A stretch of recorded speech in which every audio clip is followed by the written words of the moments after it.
Hey, GeriPal listeners, this is a GeriPal extra episode. Alex, what's going on here? Well, Ann Kelly, we have to give credit. Oh, she has a new stage name. Do you remember what it is? Yeah, it was Annie Banani, the piano. Something about piano. She's going to play piano on future GeriPal episodes. We look forward to that. She's just resuming lessons. In any case, she gave us this idea that we should do the people on the street interview at the annual assembly of AAHPM and HPNA. So we did that. Yeah, so we went around. Again, this was not an AAHPM or HPNA sponsored thing, but we did go around people on the street asking them two questions. What's one thing that you're hoping for in the future of palliative care and hospice? And what's another thing when you're thinking about what you're worried about for the field? These are excerpts. Not everybody was included. Sorry if you weren't included in this, just to hear kind of a sense and the themes that came out when we were talking to people about what they're hoping for and what they're worried about. So take a listen. When you think about the future for hospice palliative medicine, what are you most hopeful for? For it to be integrated and for people to not have such long waits when getting established with the palliative care physician. Hospice and palliative medicine, I feel like it can help the communities, it can help the hospitals. So I feel really hopeful that it will be more and more into the practice of medicine. Oh, well, I'm hopeful we're going to see the passage of PACHITA and create opportunities for our junior faculty to have academic career awards. Something like the GACA. That's just such a transformative opportunity. What is PACHITA? PACHITA, the Palliative Care Hospice and Education Training Act, of course. Oh gosh, young people are so smart.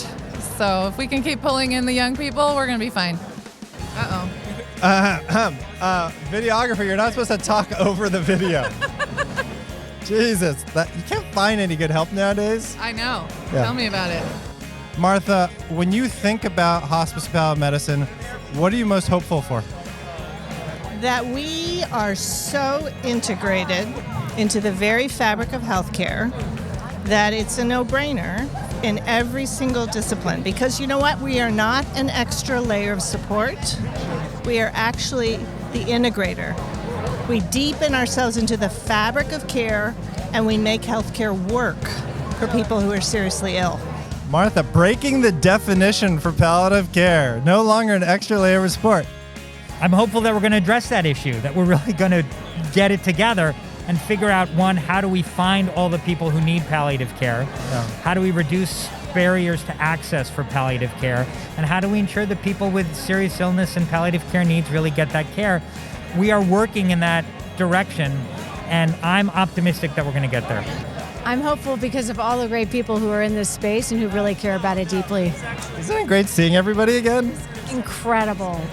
I'm most hopeful for decreasing the burnout of our colleagues and helping them give the kind of care they want to give. Early integration of palliative care in medical education. Did I ask the same question? Did I say, what? No, that was my first question too. Was that my first question? I'm losing track. I am hopeful that the model of care that we deliver is what our patients and their caregivers want, need, and deserve. So we need to understand how to get that front and center in how we care for people living in the I'm hopeful for more access to people to have palliative care early, and I'm hopeful that we're able to provide patients and families what they need, which is a lot more caregiving, which I feel like is a big thing that we're missing in our healthcare. I am most hopeful that we will continue to really promote culture change for our healthcare system that desperately needs it. I am most hopeful that as palliative caregivers, we will continue to authentically welcome the voices of our interprofessional team members, chaplains, social workers, and really so we have true interprofessional collaboration. And so I'm most hopeful for our younger generation so that I can retire. Ben, when you think about the future for hospice palliative medicine, what worries you the most? Not being able to be involved as early as we all would like to be in the course of any patient's trajectory of their illness. There's not enough of us doing this great work. The science. Tell me more. Teaching researchers the basic sciences of research, I think, is a weak part of the training. So why I love reading your articles always. So deep in science. So what I worry about is always this pressure to go on the cheap and to trim and not recognize that the recipe must be complete for the outcome to be what we need it to be. And when do we expect that article to come out? I should hope it'll be out within the next 3 to 4 months. Palliative medicine. I think we got a new GeriPal podcast coming up in the next 3 to 4 months. I don't think we've had Martha on the podcast, have we yet? How did we do that? Gosh, I listen to you guys every week. Jada, when you think about the future of hospice and palliative medicine, what are you most worried about? I am worried about workforce shortage. I'm worried we need amazing clinicians. We need good docs. We need good nurse practitioners. We need great PAs. I am worried we may not have enough people to serve the needs of our suicidal patients. I'm more hopeful than worried about how things are going to go. You're a hopeful person. Yeah, I am. I think we still haven't figured out how to get around the stigma. And I'm a hospitalist, so I see that all the time. And I work with really sick older adults. And I think with the Medicare hospice benefit not meeting the needs of older adults, it's very hard to even have a segue to have those conversations because you can't really offer people a path forward in a way that aligns with their values. I am worried that we are not going to be able to meet the need and that we have so many different illnesses and so much content now. How do we keep that all together as we care for more and more diverse populations?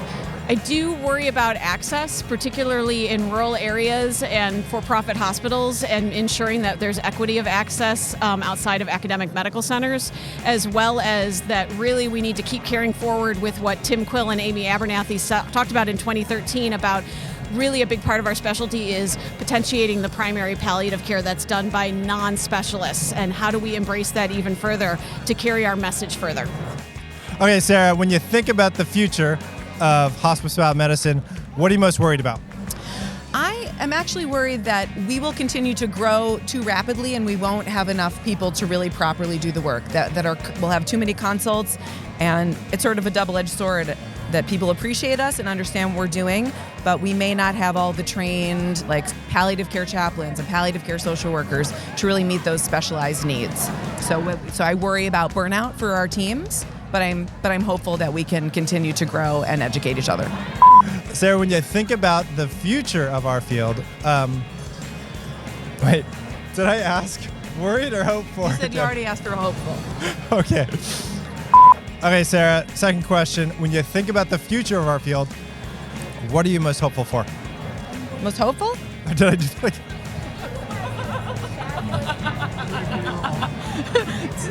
Sarah.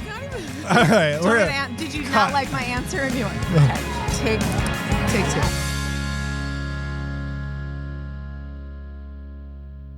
Well, that was great. We got some great ideas of what people are hoping for or worried about. But wait, before we end, Eric, when you think about the future of hospice and palliative care, what worries you the most? Oh, a great question, Alex. I wish I thought about that question before. I guess it's all fair, right? This is what we did to people at the conference. Well, I am actually most worried about where we're going with a field, especially with hospice, where hospice is going with a lot of variability in the care that seems to be delivered. 1 out of 6 hospices in the United States are in Los Angeles County for some strange reason. Eyebrows go up. Eyebrows go up, and you got to wonder what the heck is going on with our field. And I feel like if we're not taking leadership and charge in trying to protect the most vulnerable patients and thinking about how do we get people to the best quality care, which includes the best hospice, we are not doing our jobs as hospice and palliative care clinicians. That's great. That's what I worry about most. All right, and when you think about the future of hospice and palliative care, what are you excited about the most? I'm always most excited about the new people coming into the field. They inspire me to do the work that I do, from fellows to other trainees to chaplaincy trainees. I think AAHPM really inspired me too, meeting a lot of people just coming into the field. So I am most inspired and hopeful to see what they do with the field. Alex, What are you worried about? Oh, wow. I was not expecting this question. Sucker! All right. Somebody told me today that private equity is buying inpatient hospice teams. I don't know if that's true. I don't know if that's, but I just wanted to say, like, if that is, that there is this concern, this builds on what Eric was saying, this trend of private equity buying hospices, buying assisted living facilities, buying GeriPal podcasts. nursing homes. Yeah, here's our contact information. Right. This podcast was brought to you by, we have a new sponsor, BlackRock. That's right. So yes, that concerns me. That concerns me the most. What are you hopeful for, Alex? I'm hopeful that Eric and I are getting up there. wait. What? You say we're retirement age? We're still a little ways away from retirement age. But nonetheless, I'm hopeful. Alex is hopeful we sell out to a private equity and he can retire. I'm hopeful that there will be some people listening to this who are the future content creators in the geriatrics and palliative care space. And I look forward to what they have to offer.